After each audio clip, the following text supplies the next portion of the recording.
என்ன விளைவுகள் கொஞ்சம் சொல்லுங்க. அவர் சொல்றாரு இல்லையா, அதாவது முதல்ல அப்ப நீங்க 50 ஆண்டு காலத்துக்கு முன்பு திராவிட முன்னேற்ற கழகம் எப்படி இருந்தது என்பதை நீங்கள் சொன்னால் அதுக்கு தகுந்தாப்புல நாங்கள் பாதுகாப்பு கேடயத்தை வச்சுக்கலாம். நீங்க என்ன பண்ணுவீங்கன்னு தெரியலையே.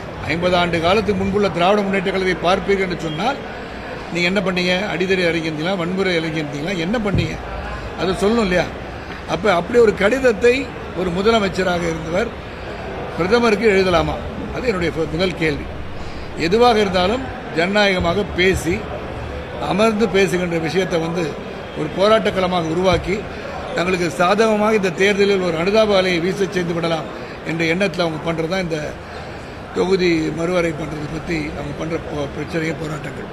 இதில் புரிஞ்சுக்கிறது என்னென்னா, பொய் பிரசாரத்தை பண்ணக்கூடாது.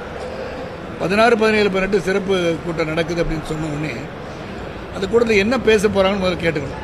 நீங்கள் அந்த நகலை எரிப்பதன் மூலமாக என்ன சாதிக்கிறீங்க? நகலை முழுமையாக படித்தீர்களா? அது என்ன சொல்லியிருக்காங்க? டீலிமிட்டேஷன், ஒய் இஸ் டீலிமிட்டேஷன் சொல்லியிருக்காங்க. அதனால் தமிழகத்துக்கு பாதிப்பு வரும் என்று நினைத்தவங்களுக்கு நீங்கள் என்ன சொன்னீங்க? 39 தொகுதி குறைந்து விடும் என்று சொன்னீங்க. அது குறையல. It is increase to 59, suggested to 59. 39 தொகுதியில் 59ஆக மாற்றப்படும் என்று சொல்கிறார். விகிதாச்சார அடிப்படையில் குறைந்துவிடும் சொன்னார். 7.13 நினைக்கிறேன். இப்போ தற்போது 39 தொகுதிகளுக்கு 7.13% இப்போ சதவீதம். இது 59ஆக மாறும்போது 7.23 இன்க்ரீஸ் தான் ஆயிருக்கு, குறையில. சதர்ன் ஸ்டேட்டுக்கு பாதிப்பு வரும்ன்றாங்க. சதர்ன் ஸ்டேட்டுக்கு 23 பாயிண்ட் சம்திங் அது 23.87 ஏதோ இன்க்ரீஸ் ஆயிருக்கு. அப்போ எந்த விதத்தில் பாதிப்பு வரும் நீங்கள் நினைக்கிறீங்க? அப்போ இன்னொரு அனுகூலம் என்ன என்பதை நீங்கள் சிந்தித்து பார்க்கவே இல்லை. இப்போ நான் உதாரணத்துக்கு பிரச்சாரத்தில் பேசுகிறேன். ஒரு மாவட்டம் உருவாக வேண்டும் என்று சொன்னால் 10 லட்சம் மக்கள் தொகை இருக்க வேண்டும் சொல்கிறாங்க.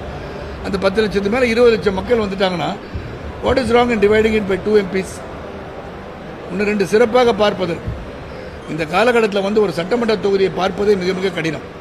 ஒரு சட்டமன்ற உறுப்பினர் 5 ஆண்டு காலத்தில் தொடர்ந்து பயணித்துக் கொண்டிருந்தால் கூட ஒவ்வொரு நூக் அண்ட் கார்னர், ஒவ்வொரு தெருமுனைக்கும் சென்று விட முடியுமான்றது ஐயம் தான். அவ்வளோ உழைக்கணும். அப்படி இருக்கும்போது அந்த பளுவை